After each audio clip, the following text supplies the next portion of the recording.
Bonjour à tous, bienvenue sur cette 4e vidéo de cette 2e série Se réaliser pleinement. Je suis donc Paul Pironnet, toute l'équipe Honesty, on se réjouit encore une fois de vous avoir avec nous. Alors, petite révision par rapport aux trois premières vidéos. La première, ça a été donc centré sur l'énergie. Vous vous souvenez, avec ces notions de corps, de physique, d'énergétique, d'émotionnel, de mental et enfin de spirituel. Et enfin, la 2e vidéo était centrée sur les marques d'attention, l'impact que peuvent avoir en fait ces interactions qu'on a avec l'environnement et le contrôle en quelque sorte qu'on peut reprendre pour pouvoir améliorer cette interaction, que ce soit avec soi-même ou avec évidemment les autres. Et puis enfin, nous avons abordé les états internes qui découlent en grande partie de ces marques d'attention et qui impactent bien sûr sur nos systèmes de croyances. Je vous ai parlé de perception, je vous ai parlé ensuite d'état interne. Ça, c'est le monde interne qui engendre bien sûr des modalités comportementales, ça c'est des attitudes, des comportements et qui vont conditionner les résultats dans lesquels nous sommes. Et puis enfin, ces résultats vont évidemment impacter aussi sur les références que nous avons et compléter en fait évidemment le système de représentation. Donc ça, c'est ce qui constitue un système de croyance. On a vu que ces systèmes de croyance vont se constituer en fait de ce qu'on va appeler des fichiers. Ces fichiers sont soit positifs, ils vous tirent vers le haut, soit négatifs, ils vous tirent vers le bas. Alors aujourd'hui, c'est la dernière vidéo de cette série. On va donc voir comment transformer en quelque sorte ces fichiers quand ils sont parfois un peu négatifs. On va voir que ce n'est pas encore une fois ce que l'on sait qui impacte sur votre vie, mais c'est ce que vous ressentez. C'est-à-dire que si, par exemple, vous êtes aujourd'hui habitué à vous faire du bien en allumant une cigarette, eh bien, ce n'est pas ce que vous savez sur la cigarette qui va faire que vous allez prendre ou ne pas prendre cette cigarette, c'est le sentiment que vous avez associé à ça. C'est des affaires d'association émotionnelle, d'ancrage, dirons-nous en PNL. Eh bien, nous, on va voir comment on peut transformer ça, puisque vous allez voir que ces fameux ancrages, ces croyances, sont en fait des modalités comme ça d'association qui se sont constituées au fil de votre vie en fonction des expériences que vous avez vécues. Alors évidemment, quand vous évaluez une situation, vous n'avez pas forcément en tête la référence sur laquelle vous vous appuyez pour évaluer si une situation est possible ou pas possible pour vous, si elle est bien ou pas bien, si elle est enthousiasmante ou pas. En fait, vous évaluez les choses directement, mais sans avoir cette référence-là. Et donc, nous, on va aller voir comment, quand vous êtes confronté en fait à une croyance un peu limitante, eh bien, on peut retrouver ces références et transformer pas seulement ce que l'on sait, mais surtout ce que l'on vit à l'égard de cette référence. Alors pour ça, je vous proposais la dernière fois de relever comme ça quelques affirmations auxquelles vous croyez vous concernant. Alors d'abord des positifs sur le fait que, éventuellement, parce que faut savoir aussi que ces croyances, elles sont pas constantes.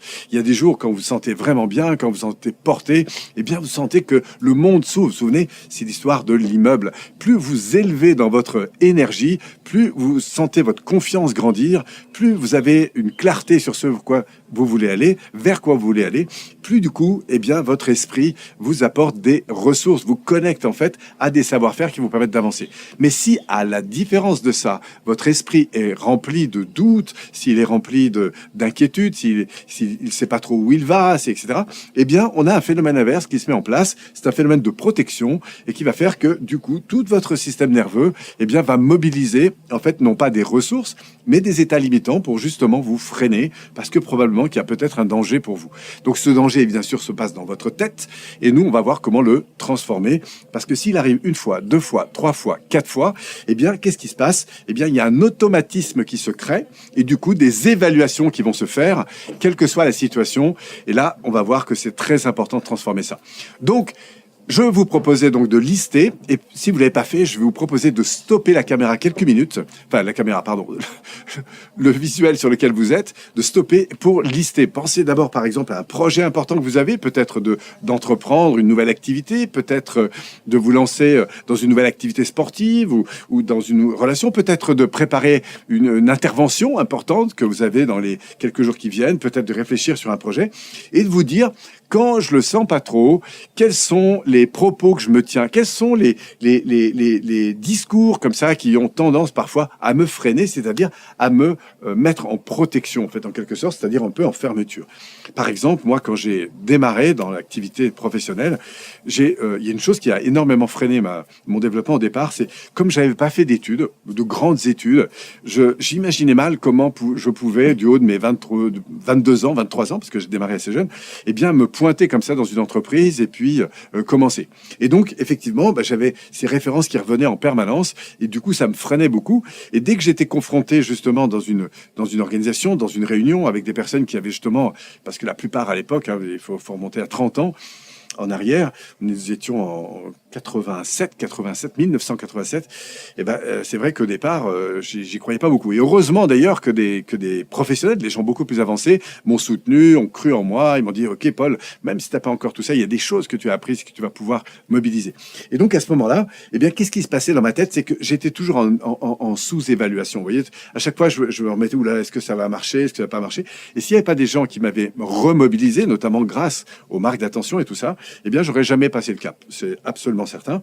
Ce qui est très intéressant, c'est de s'apercevoir en fait que ces freins, on les a toujours. C'est-à-dire que même aujourd'hui, après des années d'expérience, il y a des moments comme ça où, que ce soit face à une caméra comme on le fait maintenant, ou face à un enjeu important, on a des doutes, on a des craintes, et tous les intervenants qui sont et qui vous accompagnent au sein de Honesty vous le diront. C'est-à-dire que ensuite, ce qui nous intéresse, c'est de dompter en quelque sorte ces messages. Alors la clé, c'est là pour le coup de relever quelques messages qui vous reviennent régulièrement. Je vais prendre un exemple, celui qui consistait à penser que j'étais parfois trop jeune pour faire certaines choses.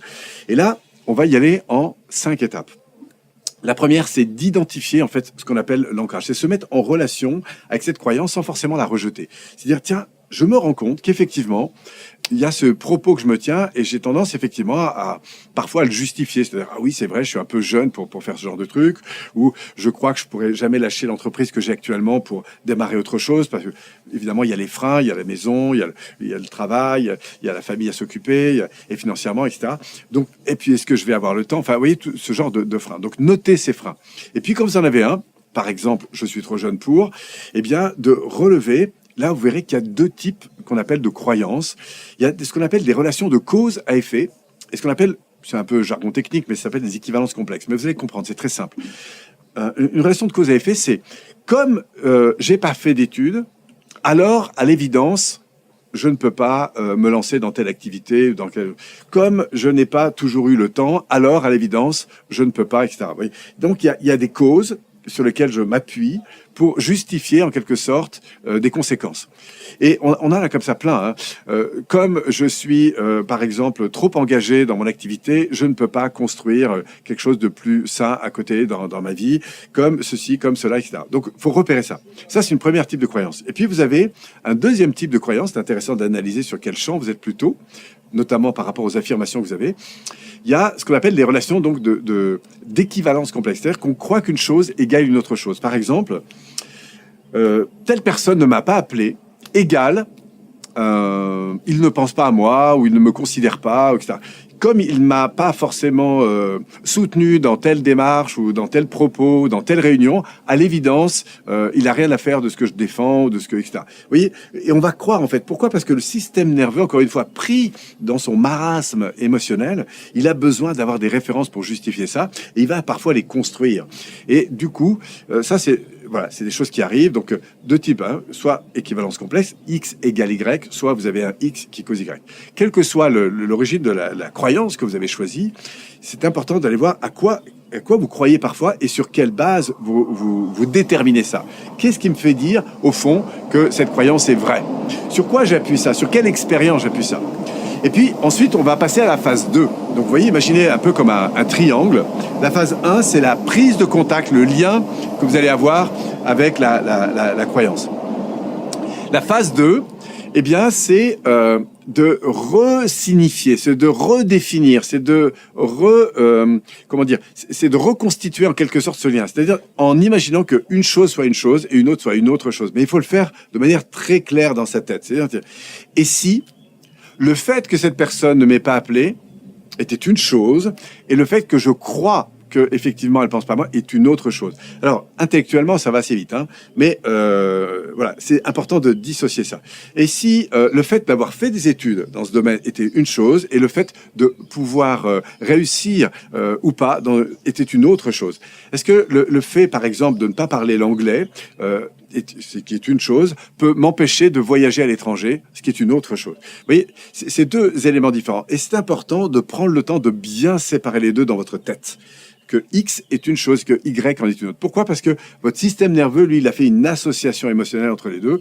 Eh bien non, c'est pas parce que vous avez échoué 3 fois dans votre entreprise qu'effectivement vous allez échouer une 4e fois. C'est deux choses différentes. Sauf que tant que vous n'avez pas fait la séparation des deux, votre système nerveux, lui, il a associé ça. Il a associé les deux. Et donc, du coup, il y a une présupposition évidente que vous allez tous les risques d'échouer. Donc ça, c'est la 2e étape. Bien séparer les choses. Et puis enfin, on va passer dans une 3e étape. Et je vous ai dit tout à l'heure que ce qui était important, c'est pas ce qu'on sait, mais ce qu'on ressent.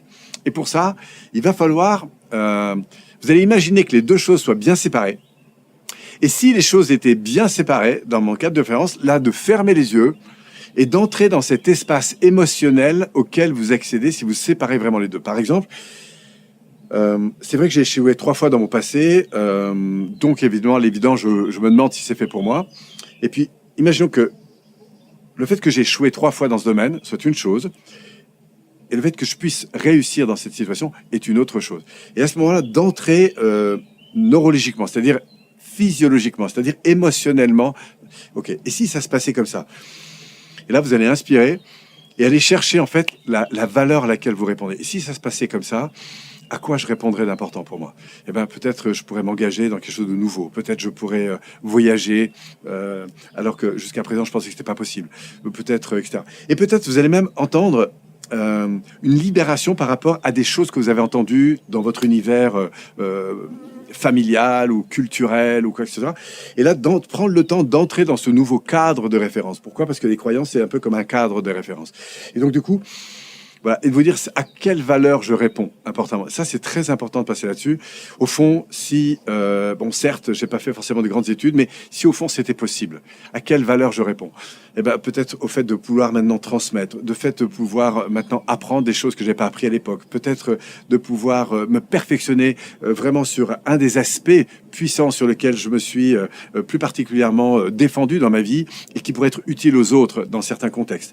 Moi, par exemple, j'avais fait beaucoup de sauvetage en mer et je me suis dit, mais comment je peux aller chercher dans l'expérience que j'ai de la situation d'équipe en situation de stress importante, qu'est-ce que je peux tirer de ça pour communiquer à des managers? Et là, pour le coup, dès que j'ai pu non seulement accepter l'idée que je pouvais réussir, mais qu'en plus aller chercher des références qui sont mes propres références pour pouvoir ensuite les communiquer dans un environnement donné, et bien du coup ça a commencé à s'installer. C'est-à-dire non seulement le fait que je puisse agir peut-être là-dedans, mais ensuite comprendre le sens que ça avait positif pour moi de donner dans ce domaine.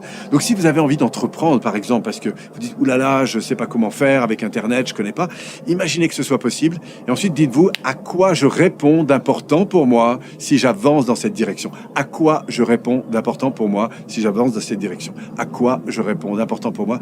Et vous allez voir, ce cadre de croyance va commencer à se modifier. Et plus vous allez dans un environnement qui va contribuer au fait de vous faire croire que c'est possible, plus vous allez grandir. Alors, bien sûr, vous pouvez profiter d'un environnement, mais c'est surtout votre environnement interne que vous êtes en train de modifier avec ce processus. Et quand vous en êtes là, d'accepter de lâcher ce que vous devez lâcher. C'est-à-dire accepter de lâcher que votre expérience passée était une chose, et voilà, et que certes, ça a beaucoup influencé votre vie, mais aujourd'hui, les choses sont différentes. Voilà, il faut aller chercher, en fait, cette règle du jeu, ce cadre qu'il va falloir casser un petit peu voilà, qu'est-ce que j'ai à lâcher comme croyance pour vraiment pouvoir grandir dans le sens et la conviction que je peux avancer par rapport à cette mission que je me donne.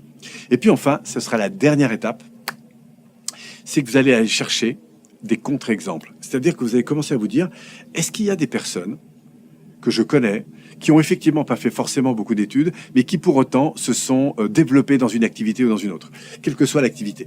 Est-ce qu'il y a des personnes, etc. Et je vais commencer à chercher dans ma tête. Et paf, je pense à Michel, par exemple, qui était passionné, enfin qui a fait un peu d'études, certes, mais il s'est lancé dans la photo, alors qu'avant, il n'avait jamais fait d'études, et pourtant il a monté un blog, et aujourd'hui il réussit, etc. Voilà. Et puis je pense aussi, voilà. Et je vais me chercher 1, 2, 3, et l'objectif c'est d'aller au moins à 10, voire à 15, et le top c'est à 20 références différentes. C'est-à-dire des exemples de gens qui ont modifié ça. Et ça, c'est très impactant pour votre système d'évaluation intérieure. Et puis enfin, la dernière chose à faire, ça va toujours dans c'est toujours dans cette 5e étape, c'est vous dire, est-ce qu'il y a des situations où moi, dans ma propre vie, je me rends compte que même à petite échelle, il y a des choses que j'étais mal préparé pour faire ça, et pourtant ça a fonctionné. Et pourtant, quand j'avais échoué 2 ou 3 fois, et boum, ça s'est passé de manière différente une 4e fois. Alors par exemple, je peux repenser à des moments où effectivement, voilà, je me suis lancé, j'avais pas fait beaucoup d'expériences. Je me souviens, moi, je m'étais pas beaucoup formé au massage et tout ça. J'avais fait des trucs comme ça, et pourtant, j'avais été sollicité pour un séminaire et on m'avait confié un groupe pendant une après-midi et je m'étais lancé là-dedans. Alors, j'avais jamais fait ça au départ.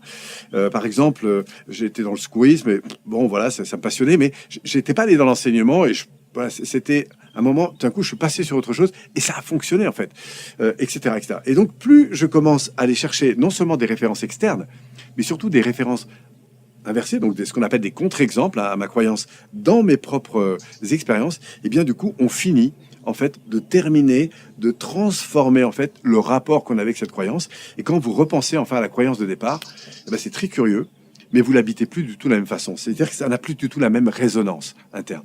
Donc voilà, ça c'est un processus. Vous pouvez renoter, éventuellement reprendre la vidéo étape par étape, le lien avec la croyance, dissocier X de Y, ensuite intégrer émotionnellement qu'est-ce qui va se passer si j'accepte pleinement cette nouvelle idée et à quelle mission je réponds, et enfin aller chercher des contre-exemples d'abord chez les autres et ensuite dans votre propre vie. Voilà les 5 étapes importantes pour pouvoir transformer ce système de croyance. Alors, sur la 3e série, car il y a une 3e série à laquelle évidemment on vous convie fortement, nous allons aborder encore plus dans ce projet de réalisation de soi, eh bien, le système de valeurs. On va aller chercher, en fait, en quelque sorte, comment mettre au jour, en fait, ce système de valeurs. On verra qu'il y a plusieurs façons de le faire.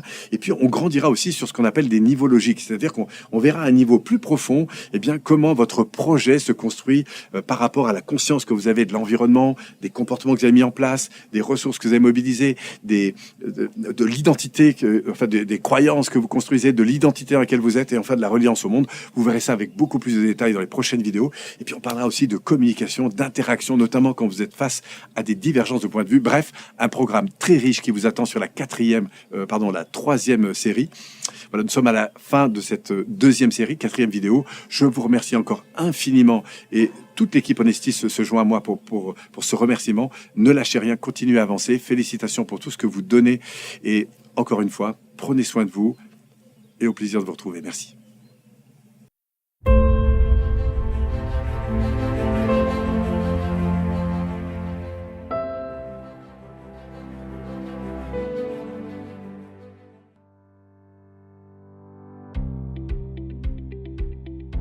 Bravo!